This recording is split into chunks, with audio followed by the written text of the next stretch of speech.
How did you end up going to Pittsburgh for college? Were there a lot of schools recruiting you back in the late 70s? Yeah, I was pretty highly recruited, but I came from a pretty small school in Pennsylvania, in Pittsburgh, right outside of Pittsburgh, in Beaver County. Right directly across the river from Aliquippa. I grew up in Conway, and then I went to Freedom High School. I think we had about 500 kids in our high school in 3rd grade, so a little bit small. Some of the bigger schools that were AAA and 4A, and got a lot more attention with guys. But I think my senior year I had a really good year, and then I started to get recruited through most of the regional places, Pitt, Penn State, Ohio State, Wisconsin, that kind of stuff. And always wanted to go to Penn State growing up, just because they were so much, so good, and Pitt was pretty bad. And then that all changed when Tony Dorsett got there in '73 and changed the whole deal. So, they won a national championship in '76. My senior year in high school was '77, graduating in '78. So, I just, really felt like it was the right place for me. And the guy that was recruiting me, Jimmy Johnson, was a pretty good salesman. And, him combined with Jackie Sherrill and convinced me to go to Pitt, and that's where I ended up. Did Paterno recruit you at all, or did you ever talk to him about that? There? Oh yeah. He recruited me, and a guy named Bob Phillips. But it was kind of weird, They were the kings of even after Pitt won the national championship, for some reason, Penn State just had that reputation where, they didn't really feel like they had to recruit you. Meanwhile, I had guys from Ohio State and Pitt and a lot of other places, West Virginia, down in my high school practically every week, or more, or several times a week. And I went to Penn State's football camp in the summer of my senior year, before the season started. And I met Joe Paterno there and several of the coaches, and he said he's going to keep his eye on me. And then I think Bob Phillips showed up, who recruited me early in the year, and I never saw him again. And then they ended up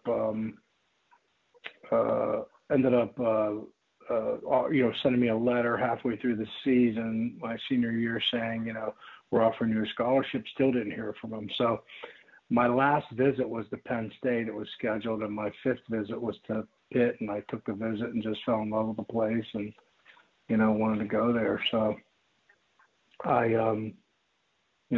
ended up getting called to the office after my visit, like Monday morning of my visit to Pitt, and it was Bob Phillips, who was the Penn State coach. And he said, "Oh, hey, how you doing? Are you ready for your visit to Penn State this weekend?" I said, "Coach, I just feel like I've already made up my mind, and that I'm going to go to Pitt." He goes, "Okay, good luck."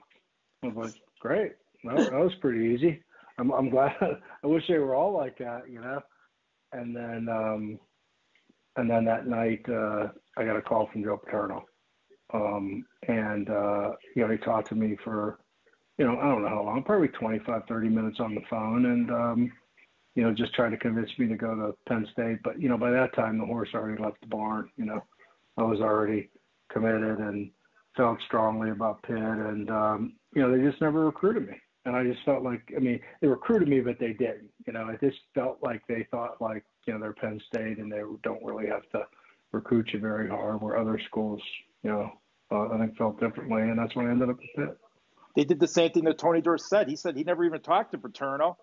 And then the Penn State said, if you come here, we're going to make you a safety or defensive back. He goes, I'm a running back.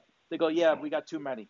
And he goes, that soured me on Penn State right then and there. I said, I'm going to Pitt. Yeah. Well, it's interesting. He said to me, because I played both ways, obviously, in high school, but I wanted to play defense, and that's what I was getting recruited for, Pitt. And Joe Paterno said, well, we think he could be a heck of an offensive lineman. So I said I didn't want to play it. And, that was the same year that they recruited Jim Kelly and they tried to make him a linebacker, and that's why he ended up going to Miami. So, they got me right. Just it took a while for Pitt to realize it, and myself probably as well. But anyway, kind of interesting. And who was right? Exactly. Who was the offensive line coach? Was it Joe Moore back then? Joe Moore was my line coach. Yeah. So I played offense. I played offense or defense for the first year, and then the second year, after the first for the first 2 years. But in my second year, after the first game, I had this bad shoulder I had in high school. I tore my rotator cuff my junior year in high school, but I never told anybody about it. Just because I was afraid that if I didn't, if I told someone about it, I'd have to get an operation or something. I'd have to miss the season. And, without football, what was I going to do? I didn't want to end up in the mill.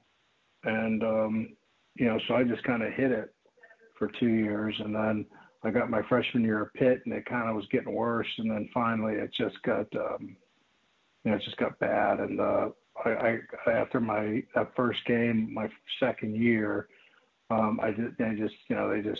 they x-rayed it and again and just looked at it, just said it was bad. So I had a decision to make, and I redshirted then. And then, so I came back as a sophomore, and redshirt sophomore, and then I was still playing defense. And that's when Joe Moore went to Jackie and said, this guy's over there. You're not playing him. Why don't I take him? And so Jackie said, nah, he's going to stay there. And then about 10 days after spring ball, he came over to me and said, hey, you want to switch? And I said, I wasn't really happy about it at the time, but I wanted to have a chance to play. And I said sure, I'll do it. So then after my first practice at offensive line that spring, Joe Moore said to me, you're going to be an All-American one day. Now, he could have said anything. He could have said you're a lousy son of a bitch. But, I would have ran through a brick wall for the guy after that, and I think that's what made him so special. He was kind of a guy that, just never was satisfied with good. He wanted you to be great. He always told you want to be a great one, you want to be a good one. Is that a good block, or you want to be a great one? You want to have a great block. And he just pushed you beyond even your own expectations on how good you thought you could be. And then he just sat back and just took a lot of pride into watching you achieve it. So he was just a remarkable person. It's amazing how many guys he took from the defensive line and made them all-pro linemen. I think Russ Grimm, I think he switched over too to the offensive line. Russ was there a year before because Joe was a running back coach, and then Russ was a linebacker actually, and then Jackie moved him to center, and then he started for 2 years and then played 1 year for Joe. And Russ and I were teammates we were teammates for longer, but we were teammates on the offensive line for a year. He was something else. He was one of I think he's the best offensive line coach that ever lived. And he's if you just see the guys that he put in the NFL and the guys that had long careers because of that, and it's pretty special. What was it like playing at Pittsburgh in the late 70s and early 80s? We were pretty good and won a lot of games. And, we had great coaches and great players. And, when you lined up against, Hugh Green and Ricky was on the other side, and, all 5 offensive linemen started as rookies in the NFL and all 5 defensive linemen started as rookies in the NFL. So that showed you're pretty good. There were some great practices. It was great competition, and it just made you better. That whole off season when I was, after spring ball, going, back into my redshirt sophomore year when I was starting at offensive tackle, I worked with Hugh Green outside of Pitt Stadium in the summer doing pass rushes, and he just made me such a better player, and I'm so grateful that I had the ability to do that because, you could have went other places and not had to work and not had guys that wanted to do, work with you and help you. So, those are kind of the teammates I had at Penn, and just so grateful to have those kind of guys in your life that, you can look back on and say, those are the reasons why you were able to achieve the things you were. So you go 11-1 in 80 and 81. Do you remember those two losses? Oh yeah, I mean in '80 when we lost to Florida State, just one of those games where it's just things just didn't go your way, and they had a great kicker and a great punter. I don't remember their names, but they were pretty good. You can probably look it up. I think one was Bill Capice. I can't remember the other who the punter was. I mean, it was reverse maybe. I just know that the guy kicked like 5 field goals or something against us, and the other guy pinned us down all night long. And it was just a miserable night, hot, early in the season. I think it was 3rd or 4th game. And then, we lost. And so then we just kind of rededicated the entire year to just getting better. And we had some adversity too because, Danny got hurt, and then Rick Tricano came in, and, he was playing safety. He was kind of in the same situation I was. He got into his, senior year with all the guys he came in with, and he was a former starter quarterback. And then Danny came in and, took the job. So then he wanted to play, so he played safety. And then Jackie came to him and said, you're going to move back to quarterback. And Rick didn't want to because Rick felt like, if he moved back to quarterback, that as soon as Danny got healthy, he'd be either to the bench or, back to safety, or if someone else moved in front of him, then, where was he going to go? So, but, he just went to Jackie and said, I just don't want to do that. I know you're going to move me. And, once I get started, and then he just made a deal with Jackie. He said, if we keep winning, then the job's mine. And we didn't lose again. So, Danny came back in and spotted Rick every once in a while, but Rick was the starter for the rest of the year after Danny had surgery. And, we ran the table. So pretty amazing year. That'd be tough on Dan. I mean, going from the starter to backing someone up. I mean, because he was phenomenal in college. Oh yeah, it was crazy. But he was hurt and couldn't hurt his knee and just couldn't play. And so Rick was safety and went over and I can just tell you what I admire most about Coach Sherrill was that he kept his word. And how difficult that must have been with the pressure that people were saying, hey, you got a Hall of Fame guy on this, backing up a guy that's probably never going to play in the league, like a guy named Rick Tricano. I'm telling you what, Rick Tricano was a really, really good quarterback and won a lot of games at Pitt. But he wasn't Dan Marino. And, it must have been very difficult for him, but he stayed by his word and, we ran the table. And, in those days, which was for us was frustrating, was that in those days the bowl bids came out prior to the end of the season, not like they do now where the season's over and they have a big bowl show and all that kind of stuff. I didn't have that. So, our last game of the year was traditionally always Penn State, right? And it was always the day after Thanksgiving. And they were always in the top 10, and we were always in the top 10. So, the Sugar Bowl committee didn't want to give us a Sugar Bowl because they were afraid we already had one loss, right? So if we would have, if we lose to Penn State, then we would have been a 2-loss team getting a Sugar Bowl bid, and they didn't want that, so they went with Notre Dame, who already had a loss, I believe. And you know how Notre Dame travels and has all the people, and then Georgia beat Notre Dame in the Sugar Bowl and won the national championship. And we always like to say that, we could have played Notre Dame at 1 o'clock and Georgia at 7 o'clock and beat them both on the same day because we were on a roll. I mean, we were on a roll. No one could have beat us. And then we get a Gator Bowl bid, and we crushed down South Carolina. So, that was a great team. Then the '81 team, like you mentioned, you played Penn State the last game of the year, and that had to be kind of heartbreaking. Did you think, you know what, we're gonna play for the national championship here? We should be able to beat Penn State.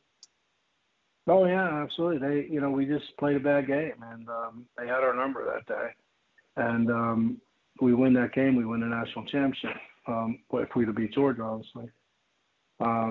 But that team had a lot of character, and we played a bad game, and then we came back and beat Georgia in the Sugar Bowl, which no one really gave us a chance to. I mean, the whole fans, it was everybody in the stands were orange, wearing red and orange and whatever they were, red, I guess, and saying, "How about them dogs?" And we went down there and beat them. So I mean, it was that was a big moment for us, So I'm just glad we bounced back after that.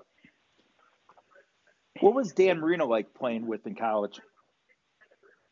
Oh, it was amazing. I mean, he was such a confident player, and just had so much natural talent, and you could see it, and when he, just had such good just great leadership ability, and got the best out of everybody he played with, and he gave you his best at all times. So I mean, it was great playing with him, and now we've always been pretty close and very good friends, and still are. And but we kind of started that and went to the pit, and then we were roommates, and just an amazing person as well as a player. So then the draft comes around in '83. Did you have any idea the Bears were going to draft you? I had no idea. Zero.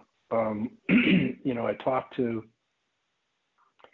I visited Green Bay and had dinner with Bart Starr and his wife, and me and Timmy Lewis, who was my teammate, and it was such a incredible night, and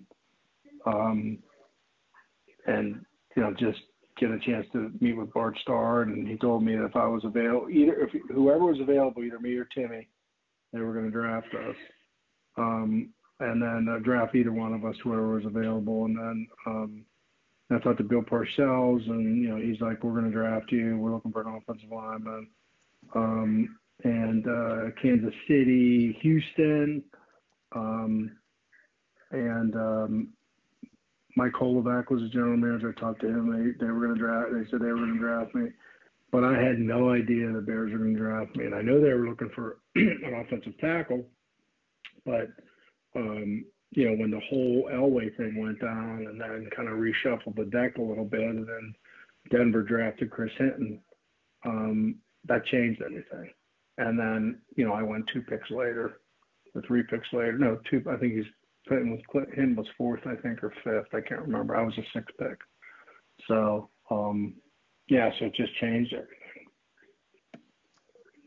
So when you joined the Bears, okay, Ditka was in his second year as coach. You had a young team. Did you have any idea what that team was going to become? No, I think it was, but there was a nucleus there. Obviously when you have a nucleus that starts with Walter Payton, that's a great nucleus. And then you had, Dan Hampton and Mike Singletary and Fensick and Steve Mcmichael and guys like that. And then, Jim McMahon. So they had a good nucleus there when I got there. But I think the '83 class really, put that over the top, and I think put us on a good course to win a Super Bowl. But I also think it was just, I give a lot of credit to Mike Ditka as well, because we weren't a very good football team when I first got there. And, I think I lost more games in 7 weeks than I lost in 3 years at Pitt, that I started. And so we just weren't very good. And but that first practice I went in, you probably heard the story, but he just first, it was like one of the first meetings. He said, "Okay, guys, got good news and bad news. The good news, I'm going to the Super Bowl. Bad news is half you guys won't be here when we do." And he really meant it, because he just felt like there were a lot of guys that just weren't willing to pay the price, do the things necessary to be a great team. And that, he was going to find out who those people were, and they weren't going to be part of the football team anymore. And I just think he just set the tone of, I know what it's like. I want as a player, I want as a coach, Listen to me. Don't think you know better than I do. And, we'll get the pieces in place and we're going to win this thing. And then 3 years later, we did. You had a great offensive line coach. You mentioned Joe Moore in college, but Dick Stanfel, how did he affect you? How did he influence you? Well, Dick was a great coach, but he was just an even better person. I just really admired him, and I think the thing that he brought to the table was he played the game, and so he would not put you in a position or expect something from you that he didn't think was possible. Just because he played the game and knew how difficult it was, and the guys on the other side are getting paid too, so wouldn't put you in an impossible position and block somebody or do something like that. So that's what I really admired about him. I mean, he wasn't as technical from a technical like a technician, like a technique guy like Joe Moore was, but and maybe he wasn't as big of a motivator as Joe Moore was, because, that was kind of Joe's shtick, because he was like a high school coach too, grew up, started his career as a high school coach. But the respect he carried because he was a former player, most valuable player on the Lions, world championship team, carried so much weight that it just, the people just had a tremendous amount of respect for him, including me. And, I owe a lot to him as well. Playing with Walter Payton, was there a lot of pressure on you to open up the holes for him, or he just needed a little hole and he was gone? No, I think all quarterbacks all running backs need blocking. I think what was unfortunate for a lot of offensive linemen that played for the Bears prior to my arrival, and even when I first got there, was, there was just this perception that Walter, did a lot of this on his own, right? Kind of like a one-man gang. And that's really unfortunate, because every running back needs blocking. And now we're also talking about, I think, the greatest football player that ever lived. So when you have that, when you see that and you have that reputation, then, it almost feels like you're doing it all by yourself, right? And then people get this perception. And I think that's why, it was very difficult for offensive lines in Chicago. And then when I got there in '83, I just think there was just a stigma. And I was like, all right, especially from the defensive players, with the Bears.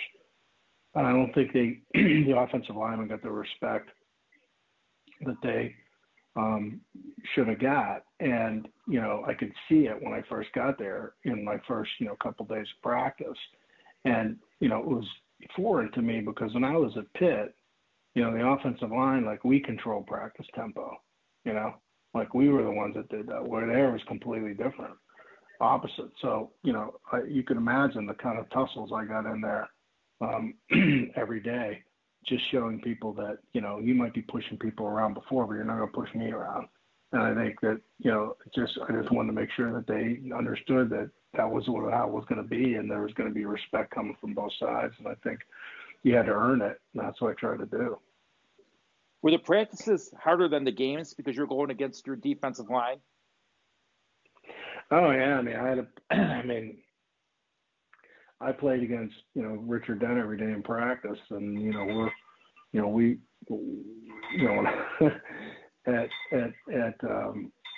it's kind of interesting, but at Lake Forest College, where we stayed that first year for camp, they had no air conditioning in the dorms, and it was like 90 degrees every day, 100 degrees every day, like for a week, and so couldn't stay in the dorms. You wake up, you couldn't stand it. You had fans on and everything like that. So all the rookies would go down in the rooks. We went into the rookie locker room, went downstairs. We brought this door open so we could get in there at night. So after training table, we would go down there at night, and all the rookies would sleep down look at him on the floor, head, feet, head, way down like cordwood, stacked up. And just to get out of the, crappy dorms, sweaty dorms. And, we became really close. Like guys were, when you spend that much time with each other and you're kind of suffering the same way, and you go through a training camp when it used to be 6 weeks of two-a-days and hard and doing half line 9-on-7 and, 2.5 hour practices, it makes you really close to each other. And so, Richard and I became very close and still are today. And, I tried to make him a better player. He tried to make me a better player. And then you had Dan Hampton, who, Hall of Famer and just an incredible player. I remember the first time I went pass protected against him, in college, guy make one move, he tried an arm over or spin or rip or something. You just shut it down. You get 3 pass rush moves in the same pass rush, So you got to, kind of contend with that. And then Steve Mcmichael, I don't know. I think for 3 to 4 year period there in the mid '80s, I don't think there was anybody, and I exclude no one, that played the inside tackle position better than Steve Mcmichael. So, that's your defensive line you're playing against every day. You better be prepared, and I think it just hardened us and made us both sides of the ball, battle tested. That 85 season was legendary. You had the one loss to Miami.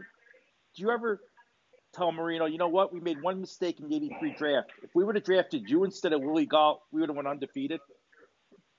No, I would never say that. I just, I just think like, just wasn't our day. And, Buddy was kind of stubborn. He wouldn't play nickel defense, and just wasn't our day on offense. And, and people don't realize that, Jim McMahon didn't start that game. Steve Fuller did, and Jim tried to come in at the end, but, it was pretty late at that time. And I think another pretty interesting deal is, I don't know the actual number, but I think Walter needed 100 yards rushing in that game to break the NFL record for consecutive 100-yard rushing games. And it was either 10 or 11. I can't remember what the number is. But Jim came in, and after the first series he was in, they sacked him, whatever, and, then they scored again, and the game was pretty much out of reach. So, the play comes in, and when Jim comes back in, play comes in, and it's a pass, obviously, trying to get back in the game. And he said, hey guys, Walter needs like 15, 20 more yards to, break this all-time record. What are you saying? We're like, yeah. And he goes, well, I'm going to change the play. So he changed the play to a draw, and Walter took it and got like 10 yards, and Dick went insane on the sideline, screaming at him.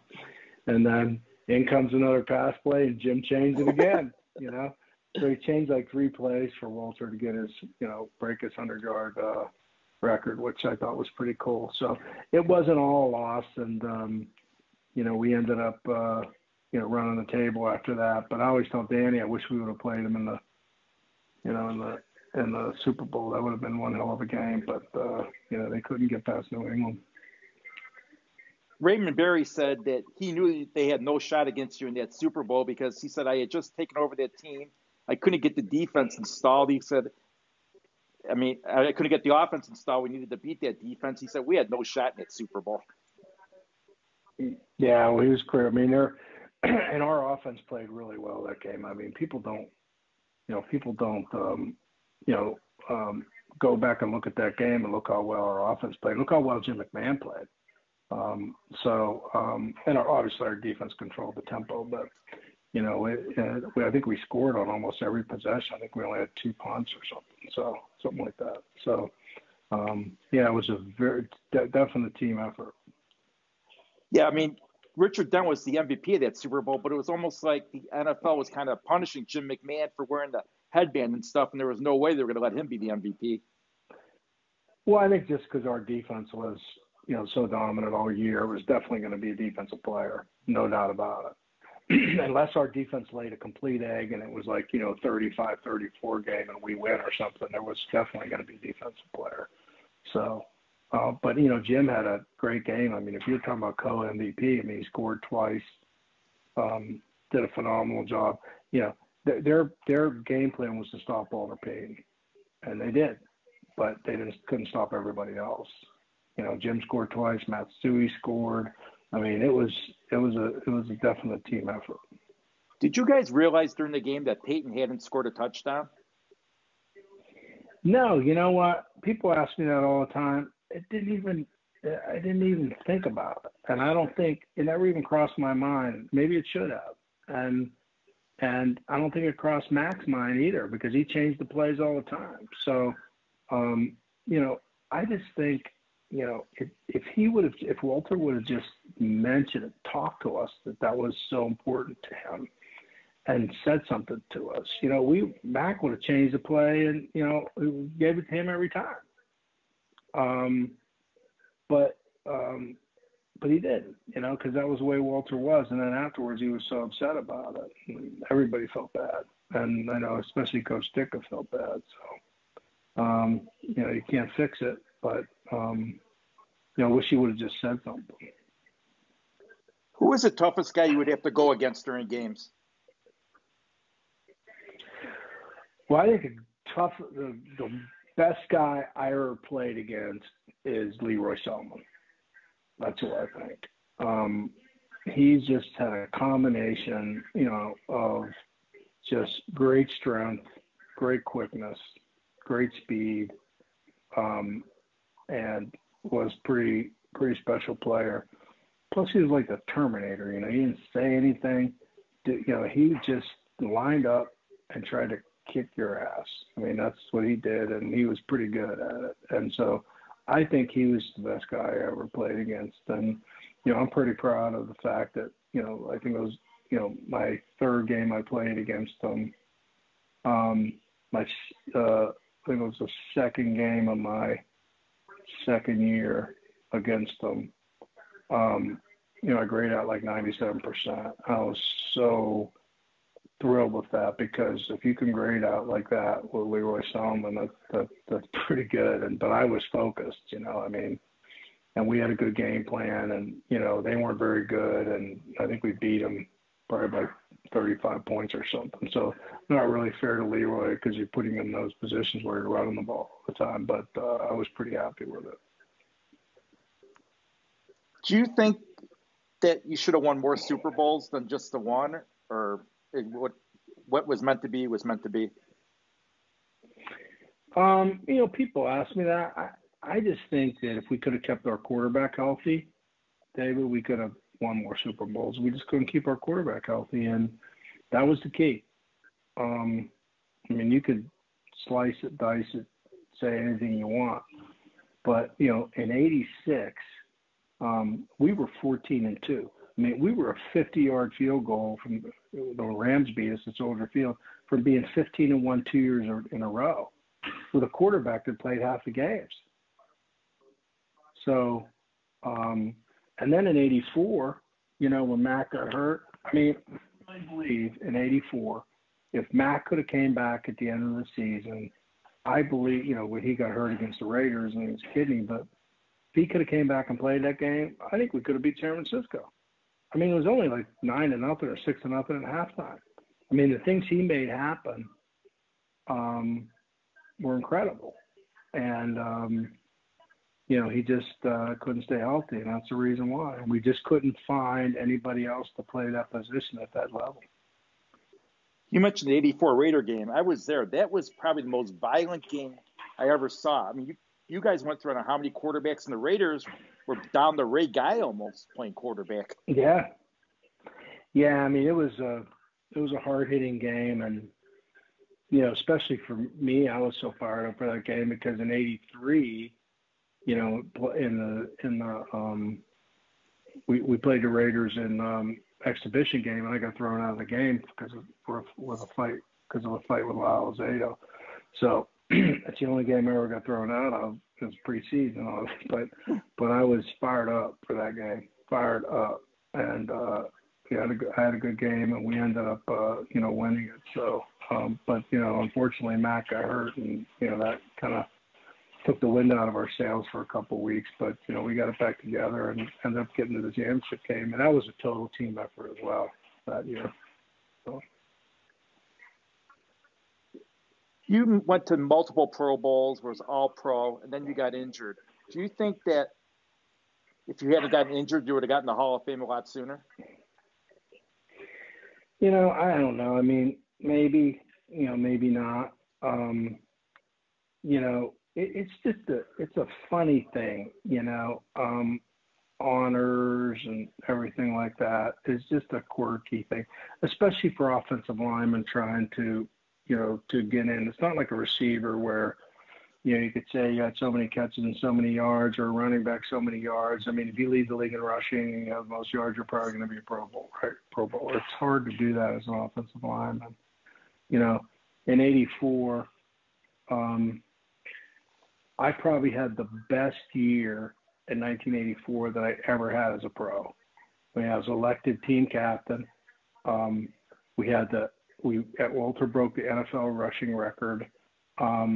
I think I might have gave up maybe 2 sacks all year. We get to the NFC Championship game. We lead the NFL in rushing, right? And I didn't make the Pro Bowl. So, after that, I never expected anything, right? Because that was the best year I ever had in football, and you don't make a Pro Bowl.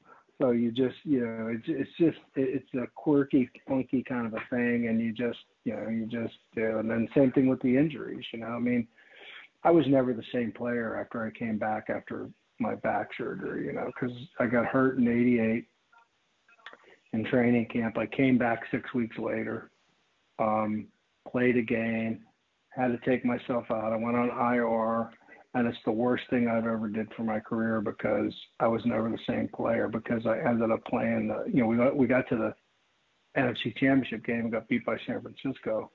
But, it definitely shortened my career, definitely kind of, I think, pulled the rug out from under my ability to do things that I would do naturally, physically, just because I didn't give myself enough time to heal properly. And, I could have, I think I probably could have, if I would have sat out that whole year of '88 and went on IR and got healthy, I really believe I could have played 5 or 6 more years. And that might have made a difference in the Hall of Fame stuff. But, I don't regret it. I did it because I felt like the team needed me and I wanted to be on the field. I mean, you got a price to pay on all kinds of things you do in your career, and you just have to accept it. For a team that was built on its defense and also the offensive line, to only have one person, yourself, be in the Pro Football Hall of Fame is shocking. Why do you think that is? I just think because our defense got so much credit, and deservedly so. And I just think that, and again, I go back to that analogy that a lot of people, because of the perception of what happened earlier in Walter's career, that they felt like it was, he was the only guy, it was a one-man gang. And I think that permeated a little bit. And I think it if you think about it, in '83, we led the league in rushing, right? The entire league in rushing in '83, we have no Pro Bowlers, right? So you have other teams with multiple Pro Bowlers. I mean, you could look up '83. What team had multiple Pro Bowlers and on the offensive line, and they don't lead the league in rushing? It just doesn't make any sense, I think it was this year. I can't remember what team it was. They had like 2 Pro Bowlers on the offensive line, and they were like 31st in rushing. Which makes no sense. Which makes no sense. And we lead the league in rushing 4 years in a row, right? So, in '84, we lead the league in rushing, no Pro Bowlers. I mean, so I think that was a perception that was out there that people had to live with. And, I think it I think unfortunately, that's had something to do with, not getting the recognition that people deserved. How did you feel when you finally found out that you got in the Hall of Fame? Oh, it's hard to describe because, it was a different kind of a thing, right? Because when a Centennial class came out, when the Centennial class was announced, and, then they had the blue ribbon panel. I talked to Dan Pompei, who's phenomenal and just did an incredible job, stating, like presenting me and everything. He just felt like it was a different makeup in the room. And he said, when it was just writers, they have a certain perception. And, I think the perception prior to that is, it's just, didn't play long enough, right? Didn't have enough, didn't have enough seasons in, didn't have enough games in. But then when it changed, when you had, Bill Belichick and John Madden, and then you had players like Ozzie Newsome and, Dick LeBeau, and then you have personnel guys like Carl Peterson and Ron Wolf, right? And Gil Brandt, right? And the perception in the room changed, right? Because it was guys that coached the game, played the game, were personnel evaluators of the game, of the players, and that changed the whole dynamic. And then Dan felt really good about that, but what he also said, it was unpredictable, right? Very unpredictable, because you didn't know what the dynamic in the room was going to be. So, but when it happened, I kind of felt I had a chance then, because I felt like maybe, some of those coaches, Bill Belichick, when we played the Giants several times when he was defensive coordinator, I always felt like I had pretty good games. And John Madden, did the games, and I always thought he treated me fairly and said some great things about me. And then the guys, little players. So I just felt it was a different dynamic. And then, but the night before, when it all came out, I still had this feeling of like dread, like I was in San Francisco working at the JP Morgan Healthcare Conference, and I just had this overwhelming feeling of dread that it wasn't going to happen, and then I turned on, because they announced it on Pro Football, or what is it, Good Morning Football, and they were waiting and waiting and waiting. And they're like, I don't think I can take it, this long if we're going to keep doing it this way, And then David Baker called me, gave me the news, and it's just this, when you sit there and you get this call, you think maybe one day you have an opportunity to get in, and you might get a call, and then when it happens, your whole life flashes before you in like a second. You think about your parents and your wife and your kids, and your teammates, and people from high school, and teammates in high school and college and pros, and it's just an incredible feeling. It leaves you speechless, and that's kind of the feeling I got.